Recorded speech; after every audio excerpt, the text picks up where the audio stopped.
Hello दोस्तों, नमस्कार। स्वागत है आप सभी का फिर से मेरे यूट्यूब चैनल पे।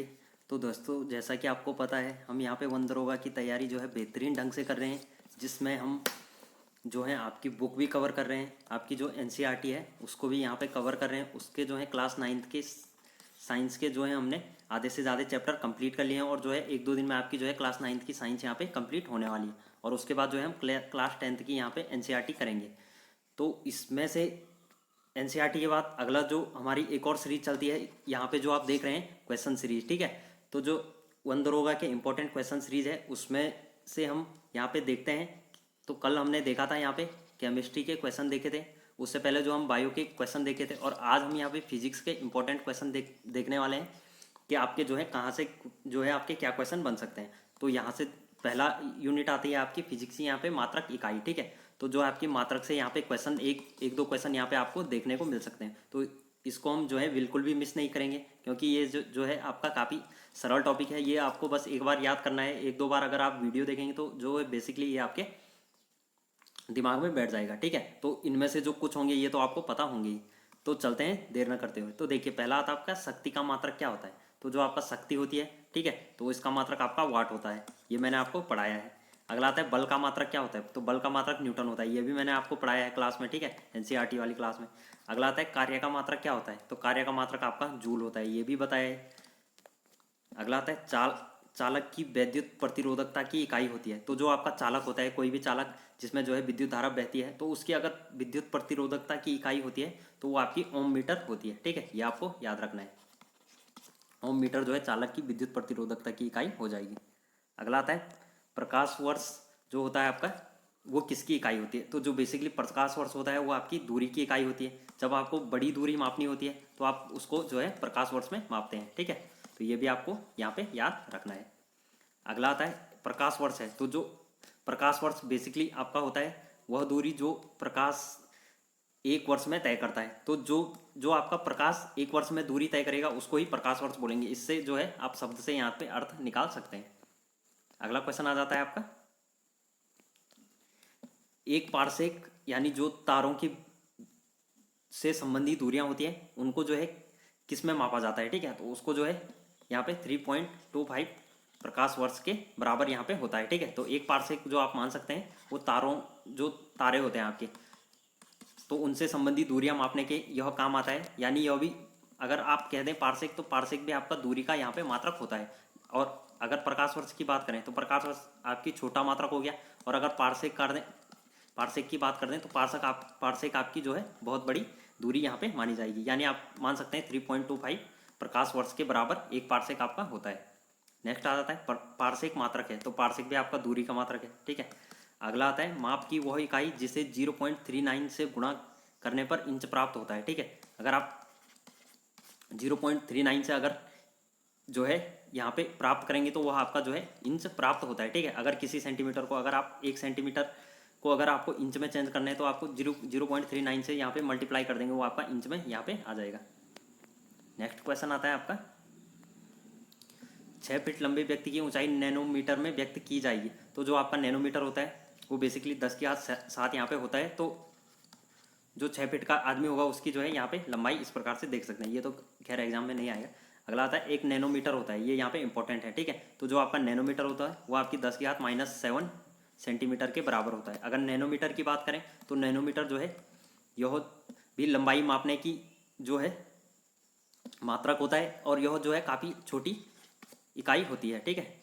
अगला आता है एम्पियर की इकाई होती है। तो जो आपका एम्पियर होता है, ठीक है, तो ये आपका विद्युत धारा मापने की काम आती है। नेक्स्ट आ जाता है आपका मेगावाट, जो होती है आपकी बिजली नापने की इकाई होती है। तो यह जो है क्या होती है, तो मेगावाट बेसिकली आप देखते होंगे बिजली घरों में, या जैसे आपने कहीं हाइड्रो प्लांट वगैरह देखे होंगे, ठीक है। तो वहाँ पे क्या होता है, बेसिकली वो मेगावाट में वहाँ पे दिया रहता है कि इतने मेगावाट यह उत्पादन करता है। तो बेसिकली मेगावाट आपका जो है उत्पादन, विद्युत उत्पादन की यहाँ पे जो है इकाई आ जाएगी। चलते हैं अगले क्वेश्चन पे। अगला आता है आपका, जो यहाँ पे एक तरफ भौतिक राशियाँ दी हैं, दूसरी तरफ इकाई दी हैं, ठीक है। तो देखते हैं त्वरण को किस में मापते हैं। अगर त्वरण का यहाँ पे मात्रक क्या होता है, तो त्वरण की बात करें तो आपका मीटर पर सेकंड स्क्वायर जो है इसका मात्रक होता है। बल की बात करें तो बल को आप न्यूटन में मापते हैं। अगर कृत कार्य यानी किया गया कार्य आपका जो है यहाँ पे जूल में मापा जाएगा। आगे आ जाता है आवेग। तो आवेग को जो है न्यूटन सेकेंड में यहाँ पे जो है मापेंगे। द्रव्यमान की बात करें तो द्रव्यमान का मात्रक यहाँ पे केजी हो जाता है यानी किलोग्राम। आगे आता है दाब, तो दाब का मात्रक आपको पास्कल होता है, जैसा कि आपको यहाँ पे पता होगा। ये सिंपल सी चीज़ें हैं, ये आपको आनी चाहिए। अगला आता है आपका वाट, ठीक है। तो वाट की बात करें तो बेसिकली वाट जो है शक्ति मापती है। अगला आता है नॉट, तो नॉट ये यहाँ से इंपॉर्टेंट है, ठीक है। नॉट की बात करें तो ये आपका जो है समुद्री जहाज की गति यहाँ पे अगर मापनी है तो ये आपकी नॉट में मापी जाएगी। अगला आता है नॉटिकल मील, तो नॉटिकल मील की बात करें तो नौ संचालन में प्रयुक्त जो दूरी इकाई होती है, ठीक है। यानी अगर बात करें समुद्री जहाज़ों की तो इसमें जो दूरी मापी जाएगी, यानी आपको समुद्री जहाज़ों द्वारा तय दूरी को नापना है तो ये नॉटिकल मील में यहाँ पे जो है मापते हैं। अगला आता है कैलोरी, तो कैलोरी का मात्रक जो है आपका, कैलोरी जो है आपका ऊष्मा का मात्रक होता है। नेक्स्ट आ जाता है सही सुमेलित, तो यहाँ पे आ जाएगा जूल, तो जूल जो है यहाँ पे कार्य से संबंधित है। एम्पियर की बात करें तो एम्पियर जो है विद्युत धारा से संबंधित होती है। वॉट की बात करें तो वॉट आपकी जो होती है यहाँ पे कार्य यानी आपका जो है सामर्थ्य से यहाँ पे संबंधित है। वोल्ट की बात करें तो वोल्ट आपका जो है यहाँ पे विभवांतर से संबंधित है।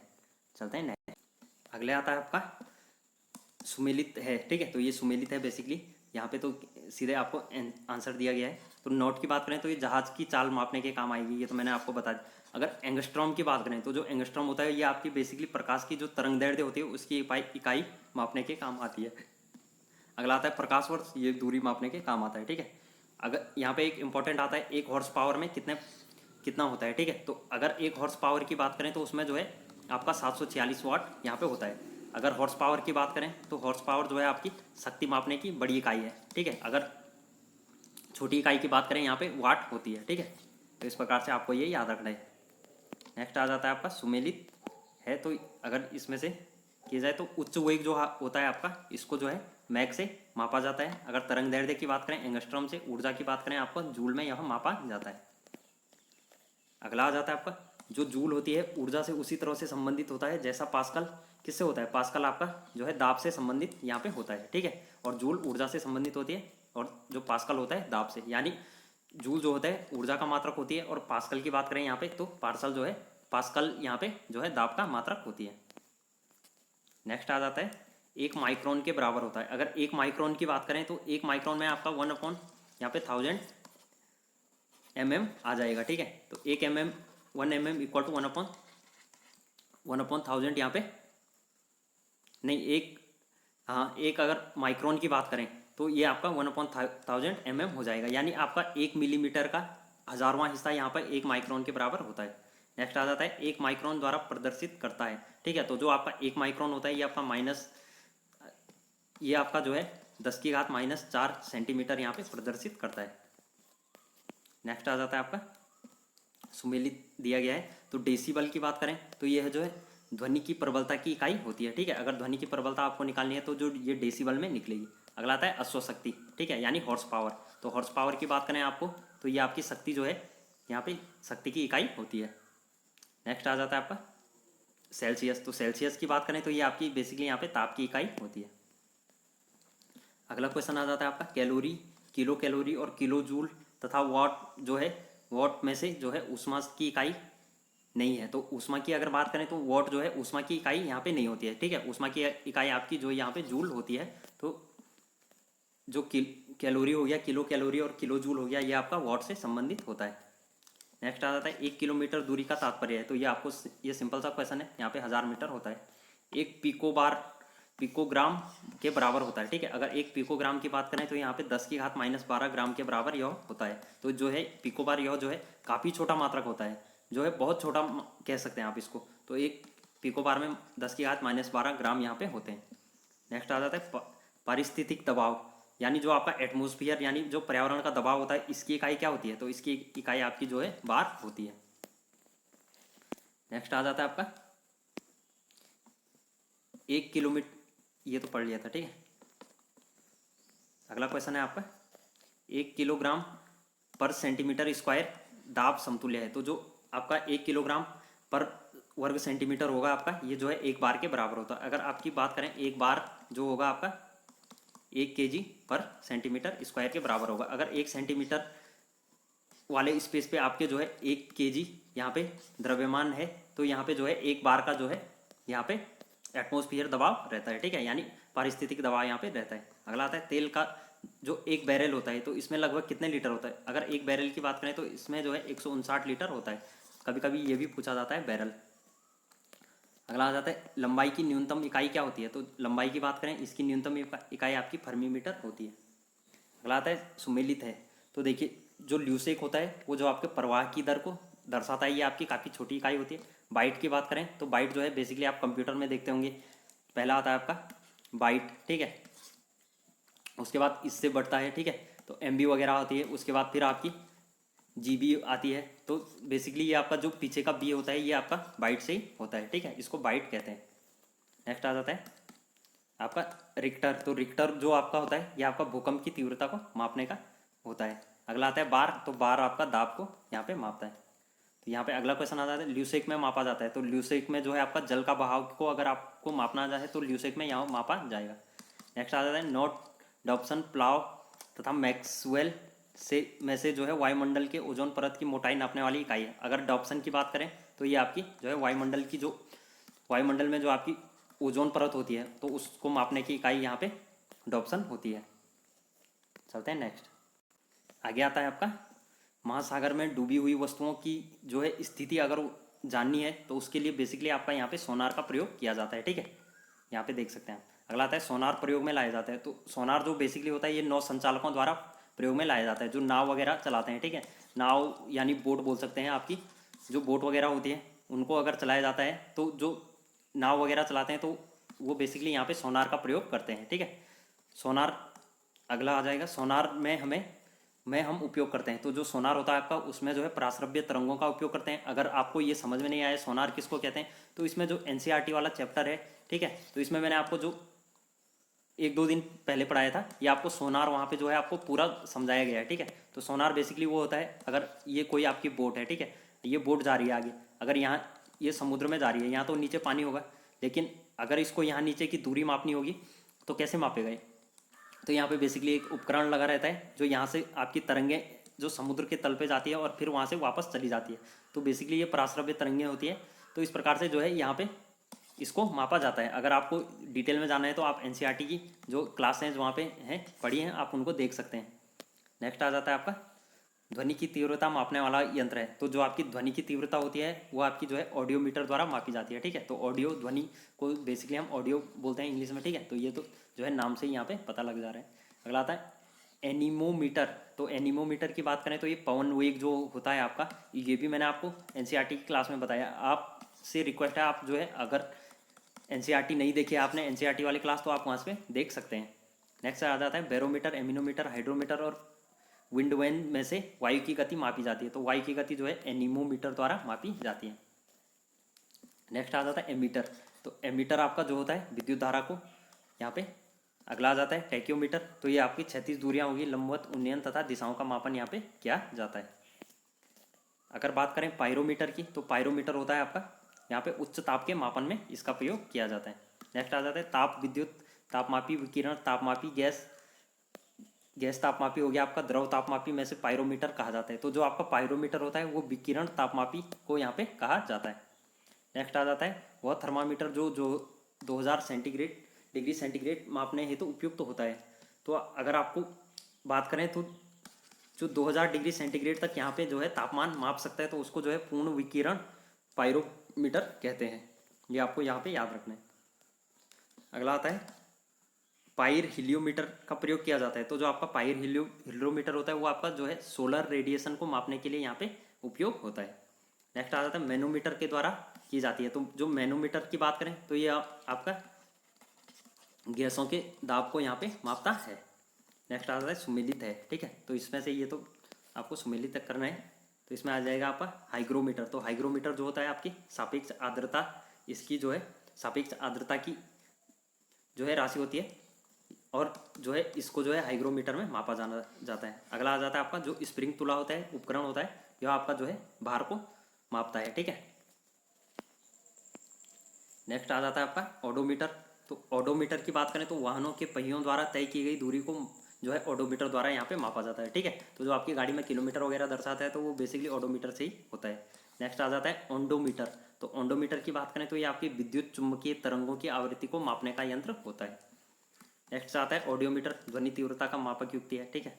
वायुमंडलीय दाब को मापने के लिए जो आपका बैरोमीटर का यहाँ पे प्रयोग किया जाता है, अगर वायुमंडलीय दाब की यहाँ पे बात करते हैं। नेक्स्ट आ जाता है आपका साधारण तो बैरोमीटर प्रयोग होता है। तो बैरोमीटर का प्रयोग करें तो आप जो बेसिकली यहाँ पे पारे में किया जाता है, जो कि अगर पारे की बात करें तो पारा जो है आपकी कमरे के ताप पे जो है द्रव अवस्था में रहती है, ठीक है। इसका जो पारे का सूत्र Hg होता है। नेक्स्ट आता है आपका दूध का सापेक्षिक घनत्व ज्ञात किया जा सकता है। तो जो आपका दूध को जो मापने का बेसिकली शुद्धता अगर मापी जाती है तो वो आपकी लैक्टोमीटर से यहाँ पे मापी जाती है। इससे जो है दूध की सापेक्षिक घनत्व को यहाँ पे मापा जाता है। तो इससे ही जो है आपकी दूध की जो है शुद्धता यहाँ पे मापी जाती है कि कितना दूध आपका है, कितना उसमें पानी मिलाया गया है। नेक्स्ट आ जाता है थर्मोरेसिस्टर का प्रयोग, जो एक उपकरण है, इसका कार्य क्या होता है? तो इसका कार्य बेसिकली इलेक्ट्रॉन थर्मामीटर की भांति होता है। चलते हैं नेक्स्ट। अगला क्वेश्चन आता है आपका स्टेथोस्कोप। तो स्टेथोस्कोप की बात करें तो ये आपकी हृदय की जो ध्वनि होती है उसको सुनने के यहाँ पे काम आता है, ठीक है। अगला आता है आपका स्फिग्नोमैनोमीटर। तो ये आपका जो है रक्तचाप को मापने के काम आता है। अगला आता है कैरेटोमीटर। तो कैरेटोमीटर की बात करें तो ये सोने की शुद्धता को बेसिकली यहाँ पे पता लगाया जाता है, जैसे कि यहाँ पे है कैरेट, ठीक है। तो सोने को बेसिकली आपका जो है पता है, आपको जो है कैरेट में यहाँ पे मापा जाता है, ठीक है। अगला आता है लक्समीटर। तो जो लक्समीटर होता है आपका वो प्रकाश की तीव्रता को मापने के काम आता है। अगला आता है रक्त दाब नापने के यंत्र का नाम है। तो जो आपका अगर रक्त दाब की बात करें तो उसको जो है यहाँ पे स्फिग्नोमैनोमीटर से यहाँ पे मापा जाता है। रडार उपयोग में आता है। तो रडार की बात करें, ये जो है रेडियो तरंगों द्वारा जो है वस्तुओं की स्थिति ज्ञात करने में बेसिकली इसका उपयोग किया जाता है, ठीक है। तो ये आपको याद रखना है, ये रडार, कहीं पे रडार लिखा हुआ आता है, कहीं पे रडार लिखा हुआ आता है, ठीक है। तो यहाँ पे आपको ये याद रखना है। अगला आता है हिमनदी की चाल, जनसंख्या वृद्धि, भूकंप की तीव्रता तथा पृथ्वी के अंदर के तापमान में से रिएक्टर पैमाने, जो रिक्टर पैमाना होता है उससे क्या मापी जाती है? तो यहाँ पे आपको पता है जो है भूकंप की तीव्रता यहाँ पे रिक्टर पैमाने से मापी जाती है। अगला आता है रिक्टर पैमाना मापने के लिए प्रयोग होता है। तो जो आपका अगर रिक्टर पैमाना की बात करें तो रिक्टर पैमाने से जो आपकी भूकंपीय लहरें होती हैं उनका जो है आयाम यहाँ पे पता लगाया जाता है। तो ये आपको यहाँ पे याद रखना है, ठीक है। रिक्टर पैमाना भूकंप लहरों का आयाम यहाँ पे मापा जाता है। अगला आता है यहाँ पे सुमेलित है। तो सेल्सियस की बात करें तो सेल्सियस आपका जो है ताप मापने की इकाई होगी। किलोवाट आवर की बात करें तो ये आपका जो है विद्युत को यहाँ पे मापती है, ठीक है। तो विद्युत की बात करें, अगर वाट की बात करें तो वाट जो है आपकी बेसिकली यहाँ पे छोटी इकाई होती है, ठीक है। अगर आपको वाट को जो छोटी इकाई में यहाँ पे ज्ञात करना है। अगर किलोवाट की बात करें तो किलोवाट घंटा यानी किलोवाट आवर है, ठीक है। किलोवाट घंटा यानी, तो किलोवाट घंटा जो आपका होता है ये जो है विद्युत की, अगर विद्युत को बड़ी इकाई में मापना है, जैसे आप 1 किलो वाट घंटा बराबर आपका होता है 1000 वाट, ठीक है। तो यहाँ पे आपको ये याद रखना है। अगला आता है आपका RH गुणक। तो जो आपका RH गुणक होता है ये आपका जो है बेसिकली यहाँ पे रक्त मापने के काम आता है। नेक्स्ट आता है रिक्टर पैमाना। तो ये भूकंप मापने के काम आता है। अगला आता है भूकंप मापी यंत्र। तो भूकंप मापी यंत्र की बात करें तो ये आपका सिस्मोग्राफ कहलाता है, ठीक है। ये आपको याद रखना है, सिस्मोग्राफ जो है आपका भूकंप मापी यंत्र कहलाता है। नेक्स्ट आ जाता है सिस्मोग्राफ जो है रिकॉर्ड करता है। तो जो सिस्मोग्राफ होता है आपका वो भूचाल को यहाँ पे रिकॉर्ड करता है, ठीक है। नेक्स्ट आ जाता है सुमेलित है। तो सुमेलित है यहाँ पे देख सकते हैं आप, यहाँ इसी से क्वेश्चन बना है आपका। भूकंप जो है आपका सिस्मोग्राफ, ऊंचाई जो है आपके अल्टामीटर, ठीक है। तो जो आपकी अल्टीमीटर होती है बेसिकली हाइट, इसको जो है हाइटोमीटर भी बोलते हैं, ठीक है। तो हाइट यानी आपको पता है हाइट से आप यहाँ पे अंदाज़ा लगा सकते हैं, हाइट मतलब ऊंचाई, तो इसको हाइटोमीटर भी कहीं पे इसका नाम आ जाता है। अगला आता है प्रतिरोध। तो प्रतिरोध का मात्रक जो आपका ओम होता है, ठीक है। ये तो आपको पता है। अगला आता है आपका फेदोमीटर। तो फेदोमीटर की बात करें तो ये आपका समुद्र की गहराई यहाँ पे मापने के काम आता है, ठीक है। अगला आता है बैरोमीटर। तो बैरोमीटर आपका वायुमंडलीय दाब हो गया। अल्टीमीटर हो गया आपका ऊंचाई मापने के काम। तो फेदोमीटर का अगर बात करें तो इसका उपयोग बेसिकली समुद्र की गहराई मापने में किया जाता है। सुमेलित है सिस्मोग्राफ भूकंप। अगर बैरोग्राफ की बात करें तो ये भूकंपीय दाब को मापने के काम आता है। नेक्स्ट आ जाता है आपका साधारण यंत्र, जो किसी व्यक्ति की सहायता करता है कम बल का प्रयोग करके भी उतनी ही मात्रा में काम करने में, ठीक है। तो बेसिकली ये यहाँ पे जो है क्वेश्चन यहाँ पे शायद थोड़ा मिसप्रिंट हो गया है। अगला आता है एक व्यक्ति जो है एक संवेदनशील तराजू पर खड़ा है, यदि वह जो है गहरी सांस अंदर लेता है तो तराजू की रीडिंग क्या होगी, तो तराजू की रीडिंग आपकी घटेगी, ठीक है। अगर वो संवेदनशील तराजू पे खड़ा है, अगर जो संवेदनशील होता है उसमें जो है अगर व्यक्ति सांस अंदर लेता है तो क्या होता है, तो उसकी तराजू की रीडिंग वहाँ पे घट जाती है। अगला आता है वॉशिंग मशीन का जो कार्य सिद्धांत होता है वो आपका किस सिद्धांत पे कार्य करता है, तो ये आपका अपकेंद्रण की सिद्धांत पे कार्य करता है। इसको भी मैंने जो है आपको एनसीईआरटी वाली चैप्टर में पूरा समझाया है, जो मैंने आपको 9th की एनसीईआरटी कराई है, वहाँ पे जो है हमने इसके पूरे सिद्धांत पढ़े हैं, ठीक है, इसके पूरे कार्य पढ़े हैं। तो उम्मीद है दोस्तों आपने वो क्लासें भी देख रहे होंगे, क्योंकि वहाँ पे जो है वन दरोगा की आप तैयारी कर रहे हैं तो आपको जो है एनसीईआरटी पढ़ना मस्ट है, ठीक है। एनसीईआरटी तो आपको जो है यहाँ पे पढ़ के जानी है, ठीक है, बिल्कुल आपको जो है पूरा डीप में पढ़ना है एनसीईआरटी, अगर आप वन दरोगा में सिलेक्शन चाहते हो। तो ये तो यहाँ पे हम क्वेश्चन लगा रहे हैं, इसलिए ये है बीच बीच में जो है आधे से ज़्यादा क्वेश्चन इनमें ऐसे हैं जो हमने पढ़े हैं, ठीक है। नेक्स्ट आ जाता है आपका प्रसालन मशीन की कार्यप्रणाली का सिद्धांत होता है, तो ये भी अपकेंद्रीकरण पे इसका जो है सिद्धांत होता है। अगला आता है विस्थापन वेग बल तथा आयतन में से सदिश राशि नहीं है, तो आयतन की बात करें तो आयतन जो है आपकी यहाँ पे सदिश राशि नहीं है, यह आपकी अदिश राशि है, ठीक है। आयतन जो है किसी भी दिशा में हो सकता है। अगर विस्थापन की बात करें तो विस्थापन में बेसिकली आपका जो है यहाँ पे दिशा होती है कि किस दिशा में विस्थापन हुआ है, ठीक है, और इसका जो है यहाँ पे परिमाण भी होता है। वेग की बात करें, वेग में दिशा होती है और आपका जो है परिमाण होता है, तो इस प्रकार से। नेक्स्ट आ जाता है समय चाल विस्थापन तथा दूरी में से सदिश राशि है, तो विस्थापन की बात करें तो आपका यहाँ पे जो है आपकी सदिश राशि होती है, जैसा कि मैंने आपको बताया विस्थापन में परिमाण भी होता है और परिणाम भी होता है, ठीक है, तो आपकी दिशा भी होती है उसमें। और नेक्स्ट आता है संवेग दाब ऊर्जा तथा कार्य में सदिश राशि है। अगर संवेग की बात करें तो ये आपका जो है यहाँ पे सदिश राशि होती है। यहाँ पे मैंने आपको इसको भी समझाया है एनसीईआरटी वाली क्लास में, आप देख सकते हैं। अगर जो मेरे साथ एनसीईआरटी की किताब वहाँ पे पढ़ रहे हैं तो उनको पता होगा कि जो ये आधे से ज़्यादा क्वेश्चन है वहाँ वहीं से बने हैं। नेक्स्ट आ जाता है पदार्थ का संवेग और वेग के अनुपात में जो भौतिक राशि प्राप्त की जाती है वह आपका जो है द्रव्यमान होती है, ठीक है, तो ये भी आपको यहाँ पे पता है। नेक्स्ट आ जाता है बल गुणनफल है, तो बल जो आपका होता है द्रव्यमान और त्वरण का गुणनफल होता है, ठीक है। बल इक्वल टू, अगर फोर्स की बात करें F इक्वल टू ma होता है, ठीक है, तो ये फॉर्मूला है बेसिकली यहाँ पे बल का। तो द्रव्यमान हो गया आपका, त्वरण हो गया। नेक्स्ट आ जाता है आपका यदि किसी घन के आयतन और पृष्ठ क्षेत्रफल को निरूपित करने वाली संख्याएं समान रहती है तो उस घन के किनारे की लंबाई की माप की जो इकाई होती है तो वह क्या होगी, तो वह आपकी 6 इकाई होगी। नेक्स्ट आता है ऊर्जा संरक्षण का आशय है, ठीक है, तो यानी ऊर्जा संरक्षण का आशय बोल सकते हैं या ऊर्जा संरक्षण का नियम बोल सकते हैं। तो इसमें जो है ऊर्जा का न तो सृजन किया सकता है और ना ही विनाश, यानी ऊर्जा ना ही उत्पन्न की जा सकती है और ना ही आपका ऊर्जा यहाँ पे विनाश यानी नष्ट की जा सकती है। ऊर्जा का बस जो है एक रूप से दूसरे रूप में रूपांतरण होता है, ठीक है। अगला आ जाता है आपका हवाओं में जो ऊर्जा होती है, तो वो हवाओं में कैसी ऊर्जा होती है आपकी, केवल गतिज ऊर्जा होती है। गतिज ऊर्जा इसलिए होती है, ये भी मैंने आपको डिटेल में एनसीईआरटी वाली क्लास में पढ़ाया है, थोड़ा थोड़ा बहुत यहाँ पे शॉर्ट में मैं आपको बता देता हूँ। तो अगर हवाओं की बात करें तो हवाएं जो है आपकी गति में होती है, ठीक है। अगर हवा अगर एक स्थान पर रुकी है तो वो आपकी बेसिकली पवन हवा नहीं कहलाई। अगर हवा यहाँ पे गति करते हैं तो जो हवा में उपस्थित कण होते हैं वो गति करते हैं, तो अगर वो गति करेंगे तो उनमें जो है गतिज ऊर्जा होती है, ठीक है। अगर गति के कारण जो ऊर्जा होती है उसे हम गतिज ऊर्जा कहते हैं और जो स्थिति के कारण होती है उसे स्थितिज ऊर्जा कहते हैं। अगला आता है वायु शक्ति यानी विंड पावर जो होती है, इसमें ऊर्जा का जो है एक रूप, ऊर्जा का जो रूप होता है विद्युत ऊर्जा में परिवर्तित होता है। तो इसमें जो बेसिकली गतिज ऊर्जा होती है उसका यहाँ पे उपयोग होता है। नेक्स्ट आ जाता है एक ट्रेन जैसे ही चलना प्रारंभ करती है उसमें यात्री जो है सिर पीछे की ओर झुक जाता है, इसका कारण क्या है, तो इसका कारण बेसिकली जड़त्व है। ये भी मैंने आपको जो है पिछली क्लास में एनसीईआरटी वाली क्लास में बताया है, यहाँ पे भी बता देता हूँ, ठीक है। एक जैसे आपकी ये ट्रेन है, ठीक है, ये ट्रेन है, अगर ये ट्रेन यहाँ से चलना आरंभ करती है तो ये बेसिकली किसी न किसी वेग से चलेगी। अगर माना ये वी वेग से चलती है तो अगर आप ट्रेन में बैठे हो यहाँ पे तो आपकी बॉडी क्या है यहाँ पे स्थिर है, ठीक है, तो स्थिर है तो इस कारण यहाँ पे आपकी बॉडी में जो है स्थितिज ऊर्जा होगी। और अचानक से अगर ट्रेन आगे की ओर गति करती है तो आप पे धक्का पीछे की ओर लगता है, क्योंकि आपकी बॉडी जो है यहाँ पे स्थिर है, स्थितिज ऊर्जा यहाँ पे आपकी बॉडी में जो है संचित है।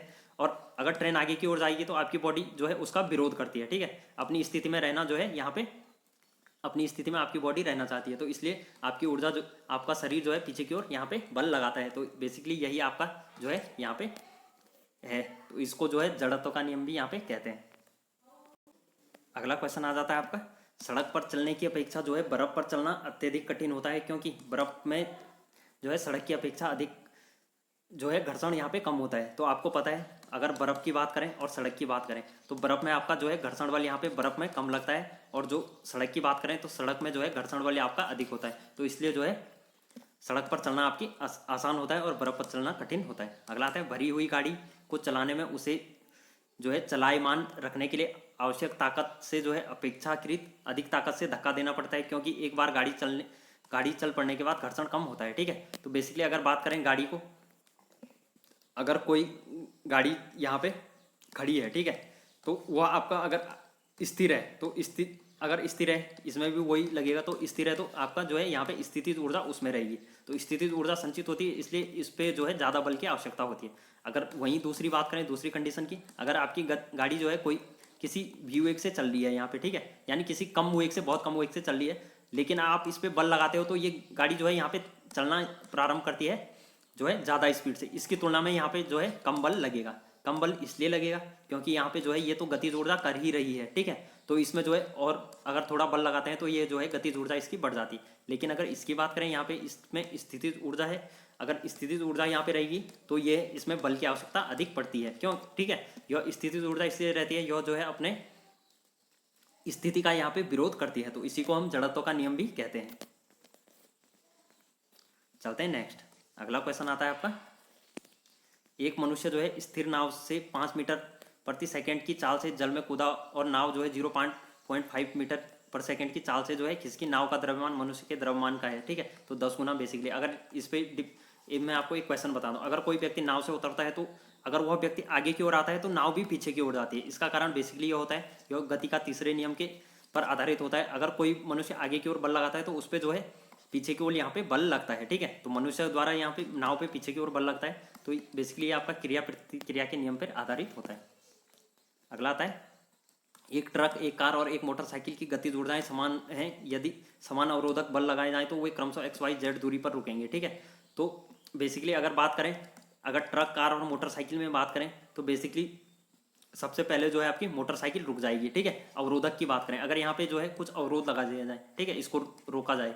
अगर मोटरसाइकिल की बात करें, यहाँ पे कार की बात करें और ट्रक की बात करें, तो यहाँ पे जो है सबसे पहले मोटरसाइकिल रुकेगी। इसका कारण यह है क्योंकि मोटरसाइकिल का जो है मास जो है यह डिपेंड करता है मास पे, ठीक है, यानी द्रव्यमान पे। मोटरसाइकिल का द्रव्यमान कम होता है, कार का थोड़ा अधिक होता है और ट्रक का द्रव्यमान अधिक होता है। अगर इस दीवार की बात करें, मोटरसाइकिल यहाँ पे जाएगी तो यहाँ पे यहीं पे रुक सकती है। कार की बात करें तो कार इसको हो सकती है थोड़ा तोड़ेगी लेकिन यहाँ पे रुक जाएगी। अगर ट्रक की बात करें उसी वेग से, तो ट्रक जो है आपका बहुत आगे रुकेगा, यानी इन दोनों से जो है की तुलना में आगे रुकेगा। इसका कारण यह है क्योंकि जो है ट्रक का द्रव्यमान आपका अधिक होता है। नेक्स्ट आ जाता है आपका, एक व्यक्ति जो कार में विराम अवस्था में बैठा है, सड़क से कार के पहियों को जो है प्रत्येक पर क्रिया आर है।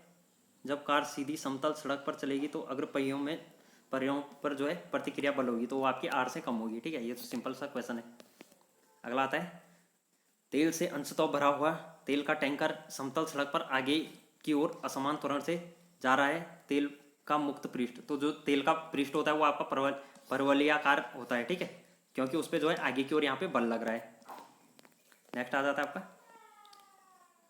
यहाँ पे आप देख सकते हैं इन कथनों पे यहाँ पे लिखा है, तो ये आपको जो है कथन दिए गए हैं। तो इनमें जो है एक तीक्ष्ण वृत्ताकार जो पथ है उस पर जो है तीव्र गति से जाता हुआ 4 पहियों वाला वाहन होता है, ठीक है। अगर वृत्ताकार पथ है उस पर जो है कोई वाहन चल रहा है तो उसका क्या होगा, बाहरी पहियों पर जो है उल्टेगा, यानी बाहरी पहिए जो आपके बाहर के पहिए होंगे उन पर उल्टेगा, या अंदर के पहियों पर उल्टेगा, या आपके अंदर की तरफ फिसलेगा या अंदर की तरफ फिसलेगा, ठीक है, या बाहर की तरफ फिसलेगा। तो बेसिकली इसमें जो है आपका अंदर के पहियों पर उल्टेगा। अगर अंदर के पहियों पर उल्टेगा तो है यहाँ पे जो है बाहर की तरफ यह फिसलेगा। तो आपका जो है यहाँ पे दूसरी और तीसरी स्टेटमेंट आपकी सही है। तो यहाँ पे देख सकते हैं आप, त्वरण ज्ञात करने के लिए सही सूत्र है। तो त्वरण ज्ञात करने के लिए बेसिकली एक फॉर्मूला ये भी होता है आपका F=ma, ठीक है। तो अगर एक और बात करें तो ma=v-u/t होता है। अगर यहाँ पे VUT की बात करें तो अगर यहाँ पे कोई वस्तु अगर ऊपर से नीचे की ओर फेंक रही है, ठीक है, तो इसका प्रारंभिक वेग यहाँ पे 0 रहता है। अगर v की बात करें तो v आपका जो है अंतिम वेग कहलाता है, और t जो है आपका यहाँ पे टोटल समय यहाँ से यहाँ तक आने में लिया गया समय होता है। अगर आपको इसका त्वरण निकालना है तो आपको प्रारंभिक वेग पता होना चाहिए। प्रारंभिक वेग तो आपका 0 हो गया, ठीक है, अंतिम वेग यहाँ पे पता होना चाहिए, आपको t पता होना चाहिए। अगर आपको ये चीज़ें पता है तो आप यहाँ से निकाल सकते हो, ठीक है। तो a=v आ जाएगा आपका अंतिम वेग, u आ जाएगा प्रारंभिक वेग, और t आ जाएगा आपका टोटल समय। तो बेसिकली यही आपका जो है त्वरण निकालने का यहाँ पे फॉर्मूला लग जाएगा। चलते हैं नेक्स्ट। तो दोस्तों यहाँ पे जो है आपकी ये यूनिट खत्म होती है। अगला आता है आपका गुरुत्व के अधीन गति, ठीक है। तो इस यूनिट को जो है हम अगली क्लास में डिस्कस करने वाले हैं, ठीक है। जो आपकी नेक्स्ट क्लास होगी उसमें जो है हम इस यूनिट को यहाँ पे डिस्कस करेंगे। तो उम्मीद है दोस्तों आपको जो है सेशन अच्छा लगा होगा, यहाँ से आपने काफ़ी कॉन्सेप्ट सीखे होंगे। तो अगर आप यार चैनल पे नए हो तो वीडियो को यार लाइक कर दो, अपने दोस्तों के साथ शेयर कर दो, जो भी यहाँ पे दरोगा की तैयारी कर रहे हैं वन दरोगा की, और चैनल पे नए हो तो चैनल को सब्सक्राइब कर दो। मिलते हैं ऐसी वीडियो में अगले धमाकेदार सेशन के साथ।